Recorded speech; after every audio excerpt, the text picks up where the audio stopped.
அனைவருக்கும் வணக்கம். நான் ஜோதிடர் தமிழரசன் பேசுகிறேன். இந்த சேனல் ஃபஸ்ட் டைம் பார்க்குறவங்களா இருந்தீங்கன்னா சப்ஸ்கிரைப் பண்ணிக்கோங்க, பெல் பட்டனை கிளிக் பண்ணிக்கோங்க, ஆளுங்கிற ஆப்ஷன் இருக்கும், அதையும் செலக்ட் பண்ணிக்கோங்க. அப்போ தான் நாங்கள் போடுற வீடியோஸ் எல்லாமே உங்களுக்கு நோட்டிஃபிகேஷன் வரும். இன்றைக்கி நம்ம இந்த வீடியோவில் பார்க்க போகிற தலைப்பு, நம்ம எதை பற்றி பார்க்க போகிறோம்னா நட்சத்திர பலன்கள் பற்றி தான் நம்ம இந்த வீடியோவில் பார்க்க போகிறோம். நட்சத்திர பலன்களை பற்றி தான் பார்க்க போகிறோம். அவிட்ட நட்சத்திரம், மகர ராசி அவிட்ட நட்சத்திரத்தை பற்றி பார்க்க போகிறோம். உங்களோட குணாதிசயம் என்ன, என்னென்ன தசாபுத்தி நடக்கும், என்னென்ன பிளானட்டோட இம்பேக்டில் இருப்பீங்க, எல்லாமே நம்ம இந்த வீடியோவில் தெளிவாக பார்த்துடலாம். மகரம், பொதுவாகவே மகர ராசிக்காரங்க உழைப்புக்கு சொந்தக்காரங்க, துடிப்பானவர்களாக இருப்பாங்க, வேகம் மற்றும் விவேகம் உடையவர்களாக இருப்பாங்க. எந்த ஒரு விஷயத்தையும் பொறுமையாக இருந்து தான் காரியத்தை சாதிப்பாங்க. அவசரப்பட்டு முடிவு எடுக்கவே மாட்டாங்க மகர ராசிக்காரங்க. உழைப்புக்கு சொந்தக்காரவங்க, எந்த ஒரு விஷயமா இருந்தாலும் பொறுமையாக இருந்தால் காரியத்தை சாதிப்பாங்க. ஒரு சில பேர் படபடன்னு இது பண்ணுவாங்க. ஆனால் இந்த ராசிக்காரங்க அவசரப்பட மாட்டாங்க. நிதானம்னு ஒன்று உங்கள்கிட்ட இருக்கும். விவேகமுடையவர்கள், வேகமும் உங்களுக்கு இருக்கும், விவேகமும் உங்கள்கிட்ட இருக்கும். சரிங்களா? அந்த மாதிரி ஒரு ராசி தான் மகர ராசி. வேலை தொழிலெல்லாம் வந்தாங்கன்னா கரெக்டாக இது பண்ணுவாங்க. பண விஷயத்தில் எல்லாம் கொஞ்சம் கரெக்டாக கட் அண்ட் ரைட்டாக கரெக்டாக இருப்பாங்க. அது இந்த அவிட்ட நட்சத்திரங்கிறது கொஞ்சம் பிடிவாத குணமுள்ள இந்த நட்சத்திரம்னு சொல்லலாம். அவிட்ட நட்சத்திரக்காரங்க கொஞ்சம் பிடிவாதக்காரங்க, கோவக்காரங்களாக இருப்பாங்க. எந்த ஒரு விஷயமா இருந்தாலும் பார்த்திங்கன்னா இது மகரங்கிறது ஒரு பொறுமையான ஒரு அமைப்பு. சரராசியாக இருந்தாலும் நிதானமாக சாதிப்பாங்க. ஆனால் அவிட்டங்கிறது கொஞ்சம் வேகமும் கொஞ்சம் விவேகமும் கொஞ்சம் கலந்துருக்கும்.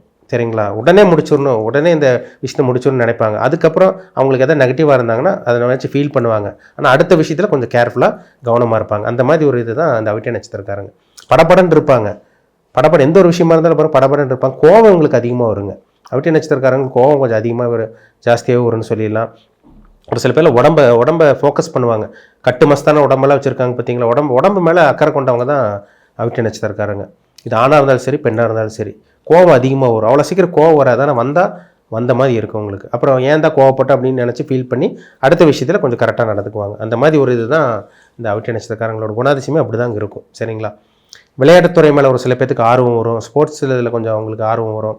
அதே மாதிரி பார்த்திங்கன்னா அடிக்கடி ஜிம்முக்கு போகணும், உடம்பை கண்ட்ரோலில் வச்சுக்கணும், உடம்பை ஃபிட்டாக வச்சுக்கணும், டயட்டில் இருக்கணும், கண்ட்ரோலில் இருக்கணும்னு நினைக்கிறவங்க இந்த அவிட்ட நட்சத்திரக்காரங்க.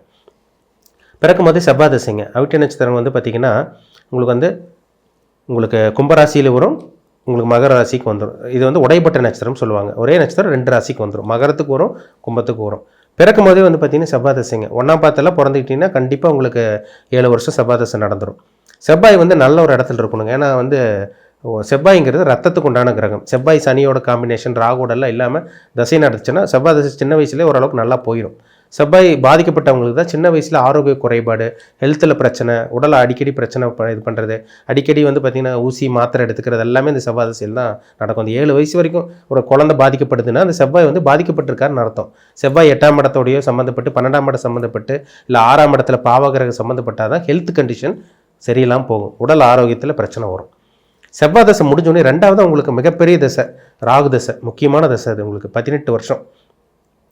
செவ்வாய் தசை முடிஞ்சோடனே 18 வருஷம் உங்களுக்கு ராகு தசை ஒரு நடக்குங்க. கிட்டத்தட்ட பார்த்திங்கன்னா 18 வருஷம்னா உங்களுக்கு பார்த்திங்கன்னா 25 வயசு வரைக்கும் உங்களுக்கு ராகு தசை நடந்துடும். நான் 1ஆம் பாதத்தில் பிறந்தவங்களுக்கு சொல்கிறேன். 2, 3ஆம் பாதம்னா உங்களுக்கு ஒரு 3 வருஷம் 4 வருஷம் கூடுதல் குறைவாக உங்களுக்கு இருக்குது, அவ்வளோதான். சரிங்களா?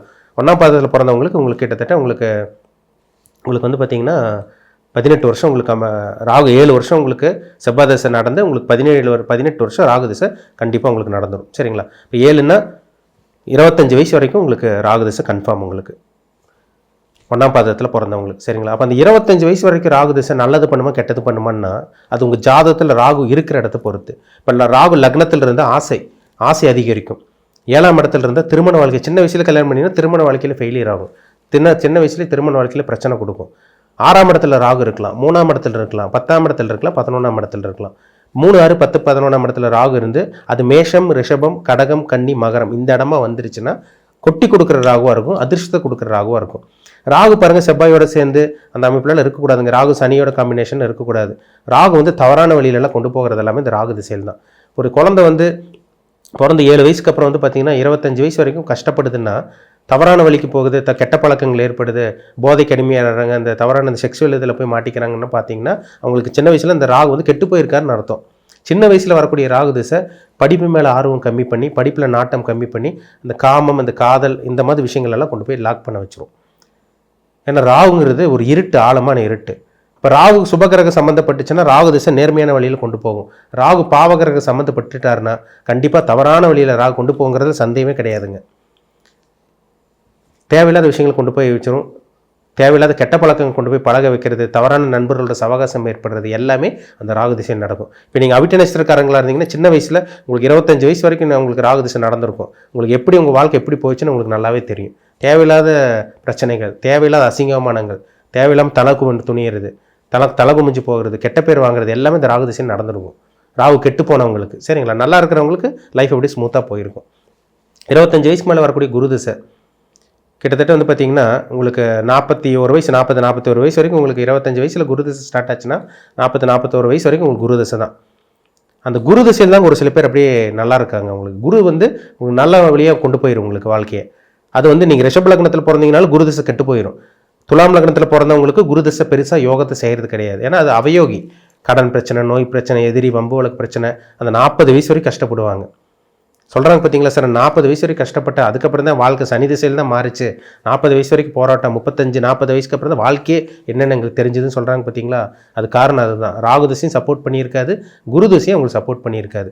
குரு சனியோட சேர்ந்தால் குரு திசை கெட்டு போயிருங்க. குரு ராகோட சேர்ந்தால் குரு திசை கெட்டு போயிடும். ஆனால் குரு சனி காம்பினேஷன் இருந்தால் சனி திசை நல்லாயிருக்கும் உங்களுக்கு. இப்போ 40லேருந்து உங்களுக்கு 59 வயசு வரைக்கும் சனி திசை நடக்கும். 40 வயசுக்கு மேலே வரக்கூடிய சனி திசை நீங்கள் மகர லக்னம், கும்ப லக்னம், கன்னி லக்னம், மிதுன லக்னம், துலாம் லக்னம், ரிஷப லக்னம் இந்த லக்னத்தில் பிறந்தவங்களுக்கு சனி நல்லது பண்ணுறவராக இருப்பார். கூட குரு காம்பினேஷனில் வந்துட்டாருன்னா சனி திசை ஒரு அருமையான திசையாக இருக்கும் உங்களுக்கு. 40லேருந்து கிட்டத்தட்ட 59 வயசு வரைக்கும் வந்து பார்த்திங்கன்னா உங்களுக்கு சனி திசை யோகம் செய்கிற திசையாக இருக்கும். நிறைய பேர் அவிட்ட நட்சத்திரக்காரங்க சொல்கிறாங்க, சார் 35-40 வயசுக்கு மேலே தான் வாழ்க்கை மாறிச்சு, அது வரைக்கும் எனக்கு கஷ்டப்பட்டோம், போராட்டம், எதுவுமே வாழ்க்கையில் நல்லது நடக்கலன்னு சொல்கிறாங்க. என்ன காரணம், அவங்களுக்கு சனி திசை மட்டும் சப்போர்ட் பண்ணியிருக்கும். குரு திசை நல்லா இருந்திருக்காது, ராகு திசை சுத்தமாக நல்லா இருந்திருக்காது. அப்போ 35-40 வயசுக்கு மேலே வரக்கூடிய அந்த கிரகத்தோட அந்த சனி திசை தான் அவங்க வாழ்க்கையை மாற்றி அமைக்கும். ஏன்னா எல்லாத்துக்கும் சனி நல்லது பண்ணாதுங்க, எல்லாத்துக்கும் சனி கெட்டதும் பண்ணாது. அதே மாதிரி தான் குருவும். குரு எல்லாத்துக்கும் நல்லவரும் கிடையாது, கெட்டவரும் கிடையாது. அது இருக்கிற இடத்த பொறுத்து. இப்போ சனி வந்து கடக லக்னம், சிம்ம லக்னக்காரங்களுக்கு பாருங்கள், சனி திசை யோகத்தை பண்ணாதுங்க. அது யோகம் பண்ணுது, எனக்கு சனி திசை நல்லா இருக்குதுன்னு, எனக்கு நல்லா இருக்குங்க சார், கடக லக்னத்தில் பிறந்திருக்கோம், நாங்கள் சிம்ம லக்னத்தில் பிறந்திருக்கோம், சனி நல்லா இருக்குன்னா அவங்க ஜாதகத்தில் சனி மறைமுகமாக நல்லா இருந்திருக்கும், நல்ல இடத்துல இருந்திருக்கும். இப்போ 3ஆம் இடம், 6ஆம் இடம், 10ஆம் இடம், 11ஆம் இடம் லக்ன பாவிகள் வந்து உபஜயஸ்தானமான 3, 6, 10, 11ஆம் இடத்துல இருந்தால் லக்ன பாவிகள் யோகத்தை செஞ்சுட்டு போகும். இப்போ சனி கடக லக்னத்துக்கு சனி 7ஆம் இடத்துல இருந்தால் திருமண வாழ்க்கை கெடுத்துரும். சிம்ம லக்னக்காரங்களுக்கு சனி வந்து 7ஆம் இடத்துல இருந்தால் சனி திசை நடந்தால் திருமண வாழ்க்கை கெடுக்குங்க, பிரச்சனை கொடுக்கும். கண்டிப்பாக நண்பர்கள் இருக்காது, நண்பர்கள் இருந்தாலும் முதுகில் குத்திட்டு போவாங்க. எல்லாமே அந்த சனி திசையில் கடக சிம்ம லக்னக்காரங்களுக்கு கண்டிப்பாக சனி திசை கொடுக்கும். மற்ற லக்னக்காரங்களுக்கு கூட சனி திசை பெருசாக கெடுக்கிறது இல்லைங்க. குருவோட சம்மந்தப்பட்டு நல்ல ஒரு கிரகத்தோட அமைப்பு இருந்துச்சா சனி திசை யோகம் செய்கிற சனி திசையாக தான் இருக்குது. ஆனால் பாவ கிரகத்தோட சனி இருக்காமல் இருக்கிறது ரொம்ப நல்லது. உங்கள் ஜாதகத்தில் சனி எங்கே இருக்காரு, குரு எங்கே இருக்காரு, ராகு எங்கே இருக்காருன்னு பாருங்கள், ரொம்ப முக்கியம். சரிங்களா? இப்படி தான் இந்த மாதிரி தான் உங்கள் வாழ்க்கை போகும். அதுக்கப்புறம் சனி உங்களுக்கு 59 வயசுக்கு முடிச்சக்கப்புறம் உங்களுக்கு 60 வயசுக்கு மேலே பார்த்தீங்கன்னா உங்களுக்கு புதன் தசை வரும், 17 வருஷம்.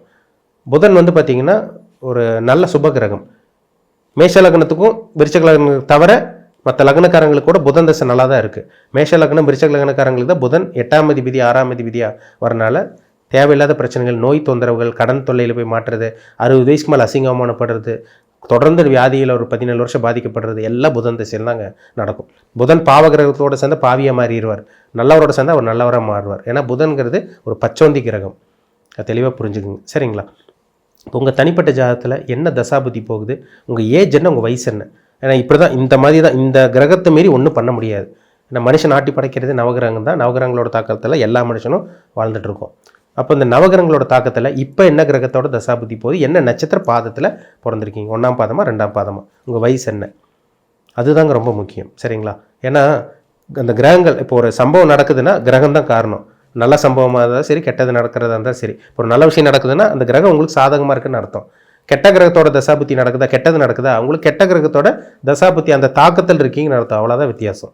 சரிங்களா? பிறப்பு ஜாதகத்தை பாருங்கள், என்ன தசாபுத்தி போகுதுன்னு பாருங்கள், உங்கள் வயசு என்னன்னு பாருங்கள். அதை பார்த்தாலே உங்களுக்கு ஒரு ஐடியா கிடச்சிரும், என்ன பண்ணலாம் என்ன பண்ணக்கூடாதுன்னு ஒரு தெளிவான ஐடியா கண்டிப்பாக உங்களுக்கு கிடச்சிரும்.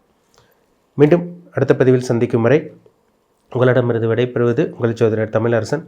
இந்த சேனல் பிடிச்சிருந்தா உங்கள் நண்பருக்கு உறவினருக்கும் ஷேர் பண்ணுங்கள், லைக் பண்ணுங்கள், சப்ஸ்கிரைப் பண்ணுங்கள், பெல் பட்டனை கிளிக் பண்ணிக்கோங்க, ஆளுங்கிற ஆப்ஷன் இருக்கும் அதையும் செலக்ட் பண்ணிக்கோங்க. அப்போ தான் நாங்கள் போடுற பதிவுகள் எல்லாமே உங்களை வந்து சேரும். நன்றி, வணக்கம்.